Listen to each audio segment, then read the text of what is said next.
Hello friends, எல்லாருக்கும் வணக்கம். இன்னைக்கு நம்ம நிக்கிஸ் கிச்சனில் யார் வேணாலும் குயிக்காக பண்ணுற மாதிரி எல்லா வெரைட்டி ரைஸ் கூடயும் சூப்பராக போகிற மாதிரி ஒரு கத்திரிக்காய் வறுவல், எண்ணெய் கத்திரிக்காய் வறுவல் எப்படி பண்ணுறது அப்படிங்கிறத பார்த்துடலாம். வீடியோக்குள்ளே போகிறதுக்கு முன்னாடி நம்ம சேனல் நிக்கிஸ் கிச்சனை சப்ஸ்கிரைப் பண்ணிவிட்டு பெல் ஐக்கானை கிளிக் பண்ணிடுங்க. நம்ம சேனலை சோஷியல் மீடியாலையும் ஃபாலோ பண்ண மறந்துடாதீங்க. அண்ட் இந்த வறுவல் பண்ணுறதுக்கு நான் இன்னைக்கு ஒரு 1/2 கிலோ கத்திரிக்காய் எடுத்திருக்கேன். அந்த பர்பிள் கலரில் இருக்கு இல்லைங்களா, குண்டு குண்டு கத்திரிக்காய், அதான் எடுத்துருக்கிறேன். நீங்கள் எந்த கத்திரிக்காய் வேணாலும் யூஸ் பண்ணிக்கலாம்.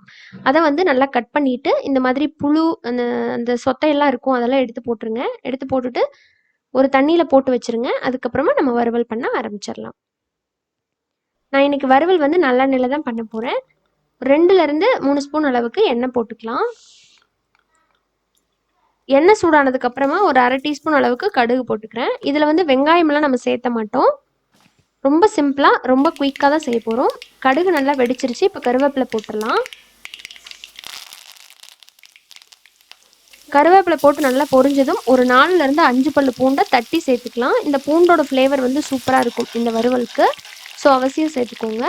சேர்த்துட்டு இதோட வாசம் நல்லா இறங்கினதுக்கப்புறமா நம்ம கழுவி கட் பண்ணி வச்சுருக்கோம் இல்லைங்களா அந்த கத்திரிக்காய், அது எல்லாத்தையுமே உள்ளே சேர்த்துடலாம்.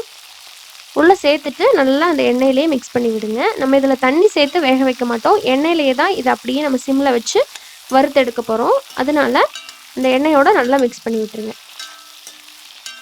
அடுப்பை வந்து ஒரு மீடியம் டு லோலேயே வச்சுக்கோங்க. இப்போ இந்த டைமில் இதுக்கு தேவையான அளவுக்கு உப்பு சேர்த்துக்கலாம். ஸோ இப்போ பார்த்தா குவான்டிட்டி அதிகமாக இருக்கிற மாதிரி இருக்கும், பட் நமக்கு நல்லா ஃப்ரை ஆகி வரும்போது ரொம்ப கம்மியாயிடும். உப்பு வந்து பார்த்து அளவாக சேர்த்துக்கோங்க. அடுத்ததான் நம்ம இதில் காரத்துக்காக கறி மசாலா பொடி வீட்லேயே அரைச்சது சேர்த்துக்க போகிறோம். அதோட லிங்க் வந்து டிஸ்கிரிப்ஷனில் இருக்குது. நீங்கள் தேவைப்பட்டால் பார்த்து அது மாதிரி அரைச்சி யூஸ் பண்ணிக்கலாம்.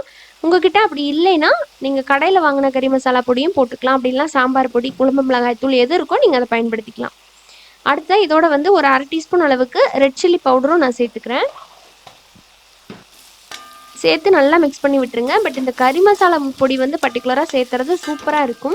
நான் வீட்டில் இது என்னோடய ஓன் மெத்தடுங்க. நான் வீட்டில் செஞ்சு பார்த்துட்டு நல்லா வந்ததுனால உங்களோட ஷேர் பண்ணியிருக்கேன். இப்போ பாருங்கள், நல்லா மீடியம் டு லோ ஃப்ளேம்லேயே வச்சு நல்லா வதக்கி விட்டுட்டே இருந்தேன். எந்த அளவுக்கு காய் நல்லா வெந்து சுண்டி வந்திருக்கு பாருங்கள். ஸோ அடியில் எண்ணெய் இருக்கே அப்படின்னு நீங்கள் நினைக்க வேண்டாம், நல்லெண்ணெய் தான். உங்களுக்கு வேண்டாம் அப்படின்னா இன்னும் 1 ஸ்பூன் அளவு கூட எண்ணெயை கொஞ்சம் குறைச்சி சேர்த்துக்கோங்க. நான் கூட கொஞ்சம் அதிகமாக தான் சேர்த்துட்டேன் இன்றைக்கி.